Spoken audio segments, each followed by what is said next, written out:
profeta representa a profundidade da decadência de Israel, porque foi vendida espiritualmente por tão pouco aos ídolos, se vendeu tão fácil, se prostituiu por coisas tão pequenas.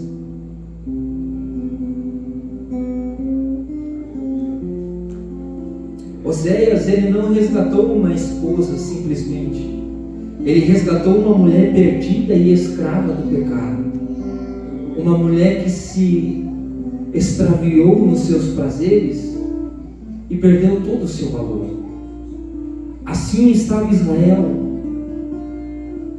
No capítulo 4 e no versículo de número 6, louvado seja Deus, o profeta diz: o meu povo ele é destruído por falta de conhecimento. Porque tu rejeitaste o conhecimento, também eu te rejeitarei, para que tu não sejas sacerdote diante de mim, visto que te esqueceste da lei do teu Deus. Também eu me esquecerei dos teus filhos. Conhecimento aqui não é o conhecimento que a gente adquire na escola bíblica. Conhecimento não é o conhecimento que a gente adquire em curso teológico. Conhecimento aqui é o conhecimento de relação, de intimidade com Deus. O Senhor está dizendo para Oséias: o meu povo perece porque não se relaciona comigo. O meu povo perece porque ele tem tantas coisas a fazer, mas se esquece de se relacionar comigo, a fonte de água viva. O meu povo está perecendo e será destruído, porque ao invés de cultuar a mim, o seu Deus forte, ele cultua a Baal, ele oferece seus filhos em sacrifício, e é por isso que o meu povo está perecendo, porque lhe falta conhecimento, lhe falta relacionamento. E Oséias precisava viver isso. Aleluia. Quem está entendendo a palavra?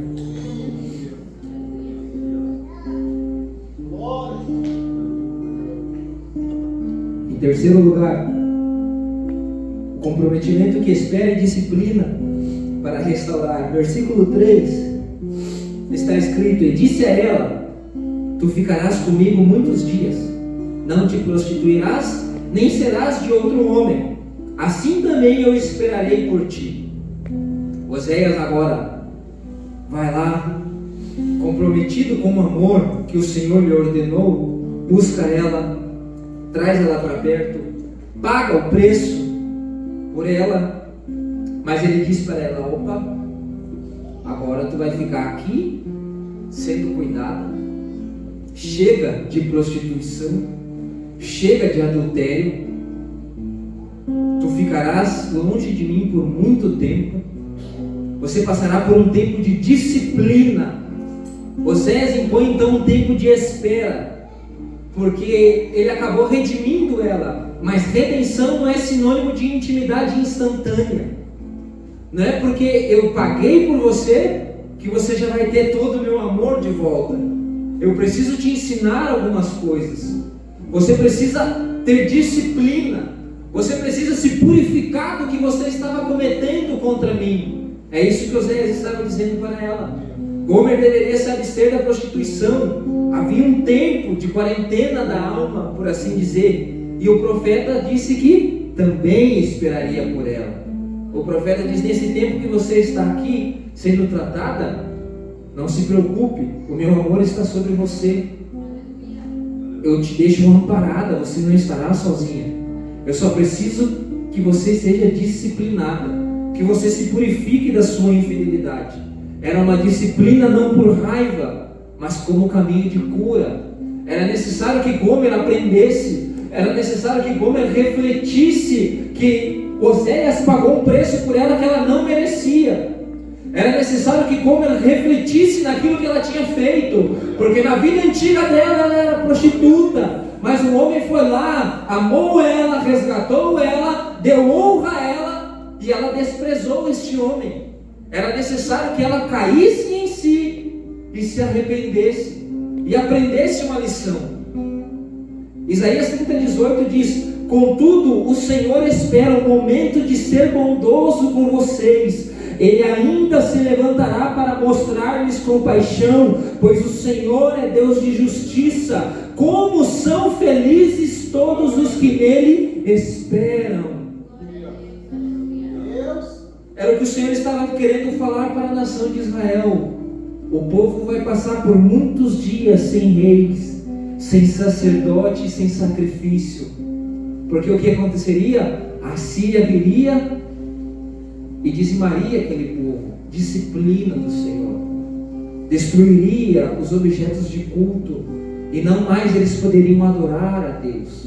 Não mais eles poderiam adorar a Baal. Eles seriam vendidos como escravos. Então, o profeta ele ama com compromisso e espera com pureza. Ele restaura sem possuir e ele redime sem exigir nada em troca desta mulher. E queridos, isso tudo aqui que foi falado,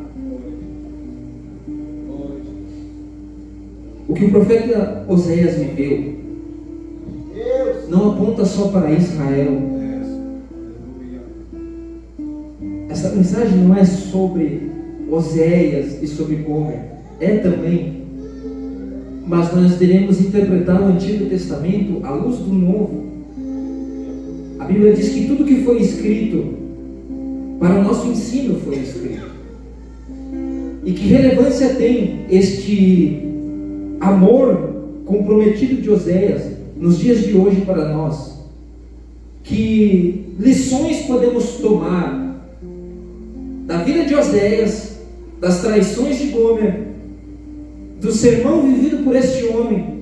O que nós podemos aprender no dia de hoje? É necessário que todo o sermão, para que seja cristocêntrico, ele aponte para Cristo. E nessa noite nós vamos terminar este sermão apontando para Cristo. E aqui começa a apertar o caldo. Então que haja temor de Deus nos nossos corações, porque o Senhor vai falar com a sua igreja nessa noite.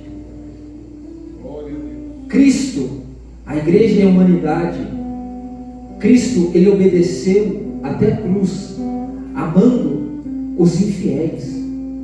Percebe que o Senhor, a atitude não partiu de Oséias. Oséias não falou: eu vou lá buscar minha mulher. Ele teve que receber uma ordem de Deus: vai e ama ela. Assim Cristo, ele não precisou receber ordem de ninguém. Ele a si mesmo se ofereceu por mim e por você. Cristo, ele obedeceu até a cruz. Ele foi obediente, veio e nos amou. Filipenses 2,8. E sendo encontrado em forma humana, humilhou a si mesmo e foi obediente até a morte e morte de cruz. Romanos 5,8. Mas Deus demonstra o seu amor por nós. Cristo morreu em nosso favor quando ainda éramos pecadores. Cristo morreu em nosso favor quando ainda nos prostituíamos espiritualmente, quando estávamos largados nos nossos delitos e pecados. Percebe que Gomer era alguém infiel a Oséias, era alguém que traía a Oséias. E o que o Senhor fez? Jesus amou os seus, mesmo sendo traído por eles. João 13. Um pouco antes da festa da Páscoa, sabendo Jesus que havia chegado o tempo em que deixaria este mundo e iria para o Pai, tendo amado os seus que estavam no mundo, amou-os até o fim. Estava sendo servido o jantar, e o diabo já havia induzido Judas Iscariotes, filho de Simão, a trair Jesus. Gomer traiu Oséias, a nação de Israel traiu o Senhor e Criador do mundo, e nós muitas vezes traímos ao nosso Senhor. Nós muitas vezes deixamos de lado o relacionamento com Cristo e com a sua palavra, e também o traímos, cometemos adultério espiritual. E mesmo assim Ele veio e se entregou por nós, e Ele vem e nos ama vezes após vezes. Em segundo lugar, Ele também pagou o preço da redenção, mesmo já sendo nosso dono. Ele foi quem nos criou, Ele foi quem nos formou no ventre da nossa mãe. Ele tem todo o poder sobre a terra, Ele tem todo o poder sobre todas as criaturas, e mesmo assim Ele pagou um preço por mim e por você. Louvado seja Deus. 1 Pedro 1,18: pois vocês sabem que não foi por meio de coisas perecíveis, como prata ou ouro, que vocês foram redimidos da sua maneira vazia de viver, que lhes foi transmitida por seus antepassados, mas pelo precioso sangue de Cristo, como de um cordeiro sem mancha e sem defeito. 1 Coríntios 6,20: fostes comprado por bom preço. Aleluia. Efésios 1,7: nele temos a redenção por meio do seu sangue, o perdão dos pecados, de acordo com as riquezas da graça de Deus. Percebe que Oséias foi e pagou um preço por Gomer que era barato, um preço que não doía tanto no seu bolso. Mas o preço que Cristo pagou por mim e por você, nenhuma prata, nem ouro é capaz de comparar. Ele pagou o preço de sangue por mim e por você. Ninguém jamais pagaria este preço. Ninguém jamais chegaria a tanto. Ninguém jamais se sacrificaria tanto por alguém quanto Cristo se sacrificou por nós. Nos amou, mesmo em nossos delitos e pecados, se entregou por nós, derramou a sua alma até a morte, e morte de cruz. Aleluia. Em terceiro lugar, Cristo espera a purificação da sua noiva. Percebe que Gomer, ela foi comprada por Oséias, mas teve um período de purificação. Assim, o Senhor também está aqui para nos purificar de toda imundícia, para nos purificar de toda a maldade, para nos purificar de todo o adultério espiritual, para que a gente não seja como Gomer, para que a gente não cometa mais adultérios espirituais, para que não venhamos ser como a nação de Israel, perecer por falta de conhecimento. Nós temos hoje disposto em nossas mãos o relacionamento com o Senhor. Ninguém te pede de te dobrar os teus joelhos e falar com teu Deus. Não tem uma faca sobre o teu pescoço te impedindo de ler a Bíblia. Não tem nada que te impeça de ter um relacionamento fiel e verdadeiro com aquele que te amou, com aquele que se entregou por você.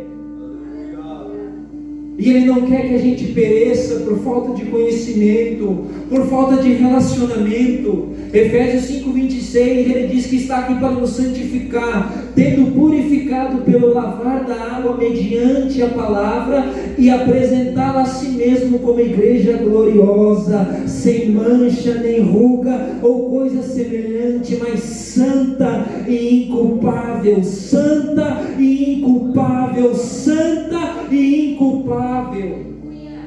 Ele está aqui para purificar o meu coração e o teu coração. Segundo Pedro, o Senhor não demora em cumprir a sua promessa, como julgam alguns. Pelo contrário, Ele é paciente com vocês, não querendo que ninguém se perca, mas que todos cheguem ao arrependimento. Arrependam-se hoje. Se estamos esquecendo do relacionamento com o Senhor, você precisa se arrepender. Se o entretenimento tomou lugar na palavra, se as orações já não são como antes, precisamos nos voltar, precisamos amar a Deus sobre todas as coisas. Louvado seja Deus. João 17: santifica-os na verdade, a tua palavra é a verdade.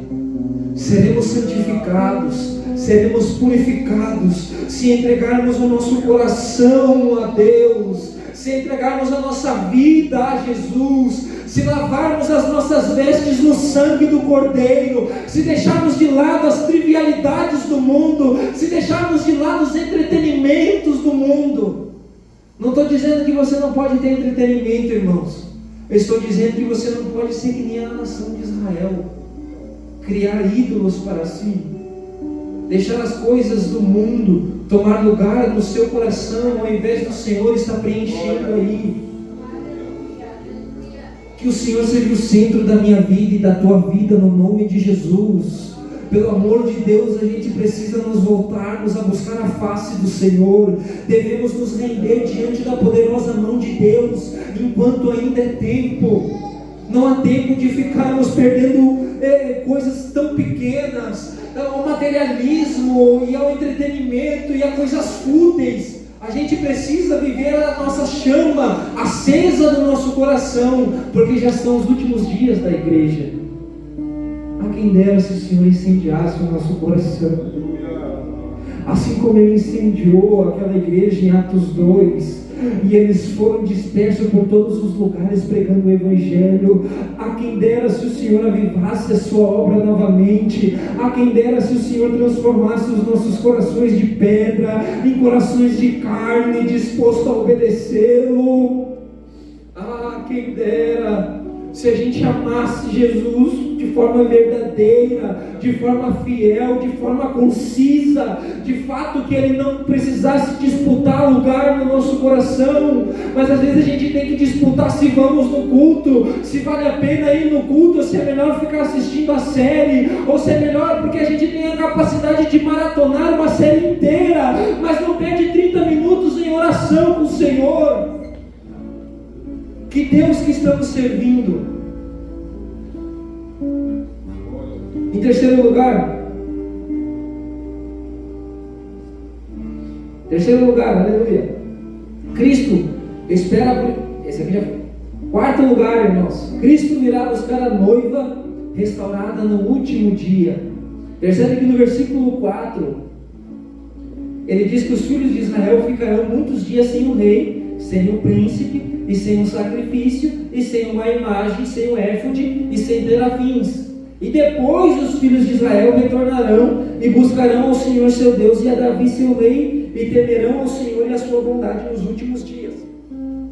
Percebe que ele diz isso após a purificação. E Cristo também, irmãos, por estar nos purificando, já por ter nos amado sem nós merecer, por ter pagado um preço por nós, mesmo sendo dono de nós, e por ter nos purificado, Ele também virá nos buscar. Ele também nos levará para si mesmo. Apocalipse 19 diz: regozijemo-nos, vamos nos alegrar e dar-lhe glória, pois chegou a hora do casamento do Cordeiro, e a sua noiva já se aprontou.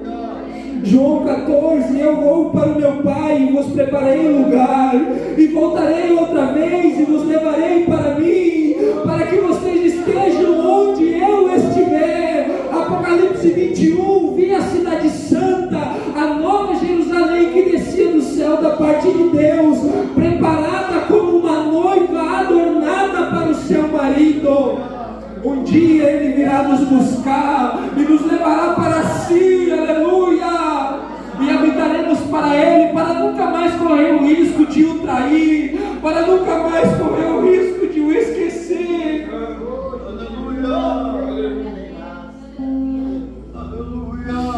Louvado seja Deus, aleluia. Oh Espírito Santo, aleluia.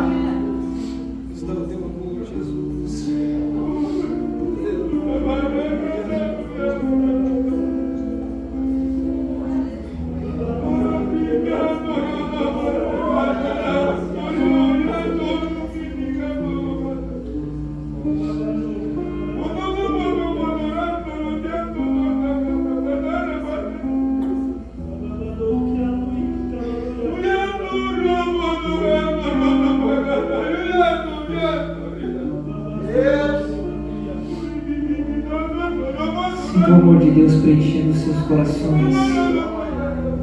Sinta a mão de Deus tocando em vocês. Eu vos chamei com um propósito para viver a minha palavra e andarem nos meus caminhos. O Senhor está dizendo para nós nessa noite: arrependam-se e voltem-se para mim, para que haja tempos de refrigério em vossas almas. Nós precisamos nos arrepender das nossas práticas, precisamos nos voltar para o Senhor todos os dias. Se coloque de pé.